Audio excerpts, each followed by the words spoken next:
Greetings, Tubaneros. Today's subject is, why did the United States hate Fidel Castro? That's a big topic and might take a couple of these little films, so I'm going to make this part one. The answer to that question is simple, yet it's not. The standard view from the North is that Castro was a tyrant who abused human rights, sold out his country to global communism, promoted terrorism, and hated the U.S. for its freedom and democracy. The simplistic nature of this diatribe is obvious as self-serving propaganda, however sincerely peddled, between the American establishment and the consuming citizens below. The Cuban Revolution will remain a fascinating and contentious subject for generations to come. I've delved into it as thoroughly as anyone you'll meet this side of Key West, and the view I maintain may contain prejudices of my own. But despite that, I believe I can offer a rational and objective analysis, even if it turns a standard U.S. view on its head.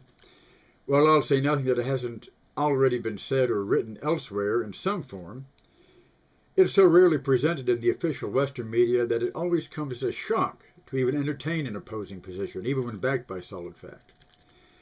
The basic reason for U.S. hatred is that Castro was a revolutionary. And thanks to that, the U.S. lost a pliable satellite regime on January the 1st, 1959, the day the revolution formally triumphed by driving the illegitimate president Fulgencio Batista into exile. Just as the USSR resented the brief insurgent victory in Budapest some 2 years before and took steps to slap that country back into line, so Washington viewed this rebel victory at its door with equal dismay. The Cold War between Havana and Washington was planted and sprouting before any red fruit ever came of it. And think about it. Castro was the only one on the other side who won his Cold War.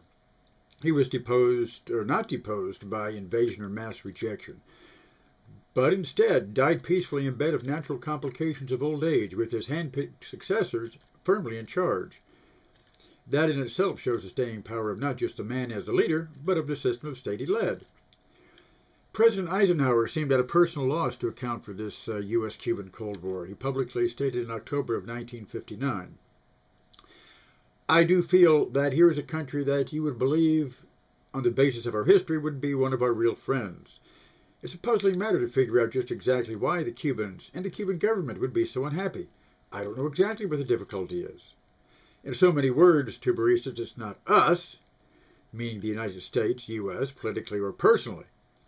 Well, once again, the great father in Washington spoke with forked tongue because Ike and his administration knew better than anyone why Cuban affairs took a downturn, and that this began before January 1st of that year.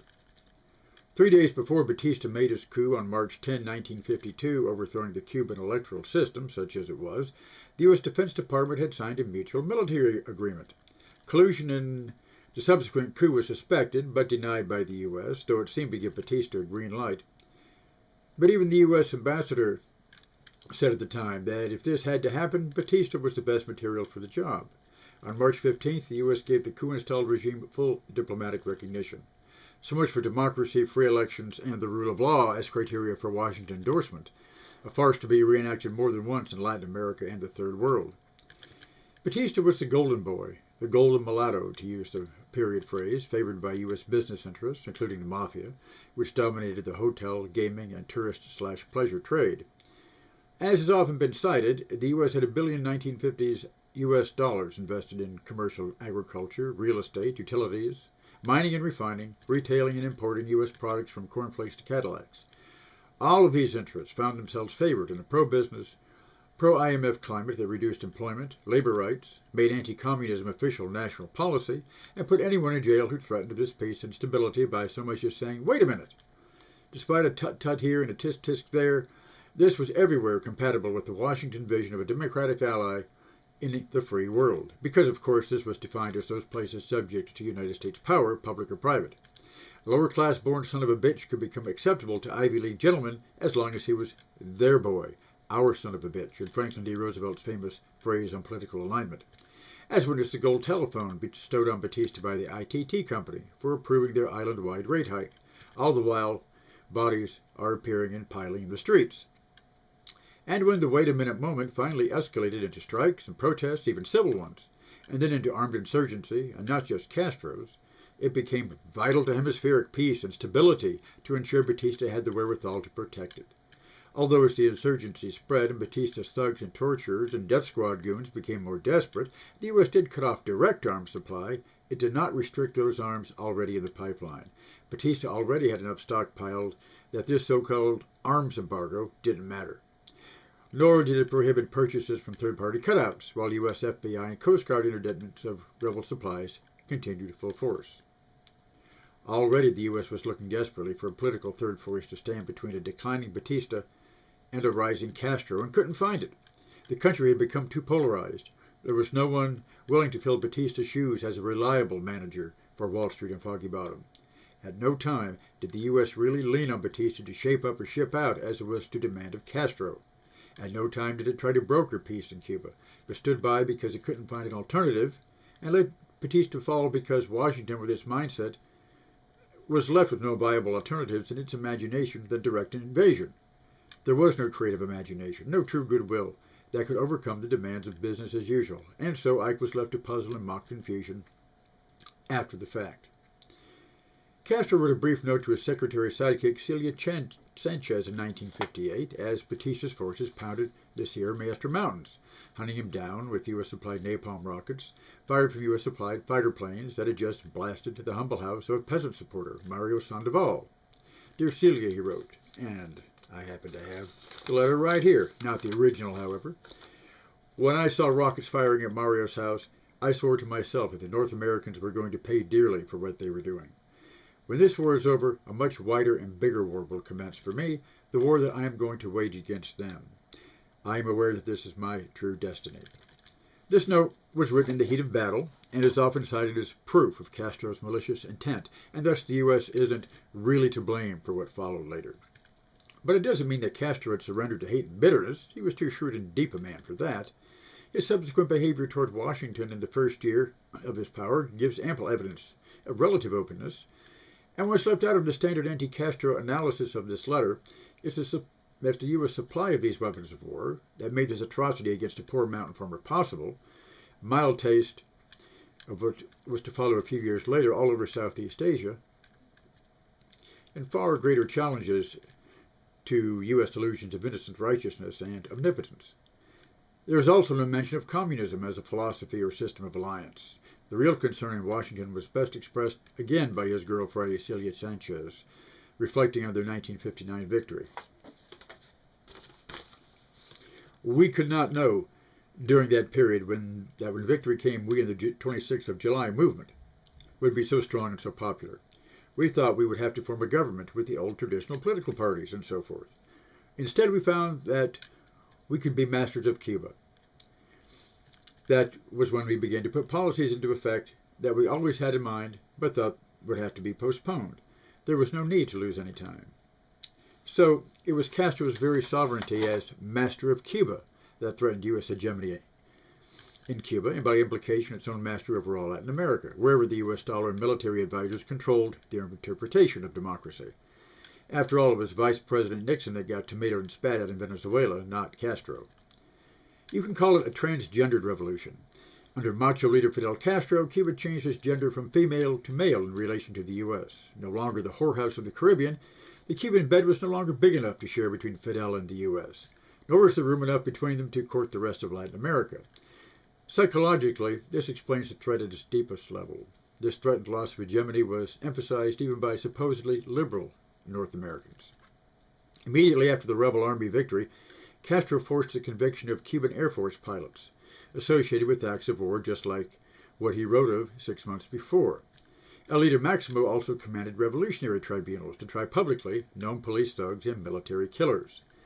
Even though no innocent defendants were executed as far as can be known, and that one might wish similar prompt justice in countries like Argentina, Chile, or El Salvador, also with experience of torturing and murdering U.S.-backed officials, these tribunals were denounced as violations of democratic due process by the very people who'd winked and looked the other way while these state criminals did their deeds under Batista.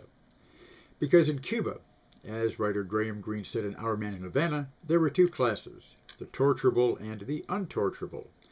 And who were the torturable? The poor in any Latin American country, Central Europe, the Orient, one might add the streets of America too. One reason why the West hates the great communist states, Green wrote, is that they don't recognize class distinctions and torture. Too promiscuous, as though a chauffeur had slept with a peeress. To turn the tables of justice, even without torture, was too revolutionary for the untorturable classes of the North to accept. Thus, even an outspoken liberal like Wayne Morse of Oregon denounced these trials and executions as mere vengeance, even though the crimes of the accused did merit capital punishment by existing civil and military law in Cuba, and the good senator condemned them as the old police-state tactic of killing those who disagree, stepping around the legitimate court system as a tactic for usurping power. Well, though this may sound like a wise premonition after the fact, keep in mind that these 700 or so defendants, not all of whom were executed, did more than just disagree with Fidel like some band of pro-democracy dissidents, as the finger-pointing witnesses at their public hearing still clearly demonstrate in old newsreel footage.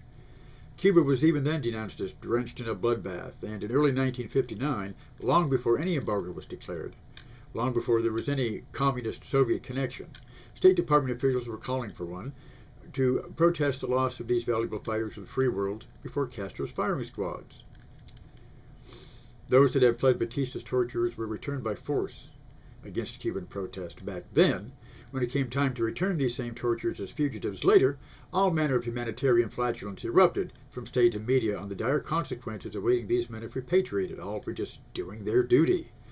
The open arms the U.S. gave these wanted men for hard feelings throughout Cuba, very hard feelings throughout Cuba, resented by more than just Castro and a handful of Reds or guerrillas.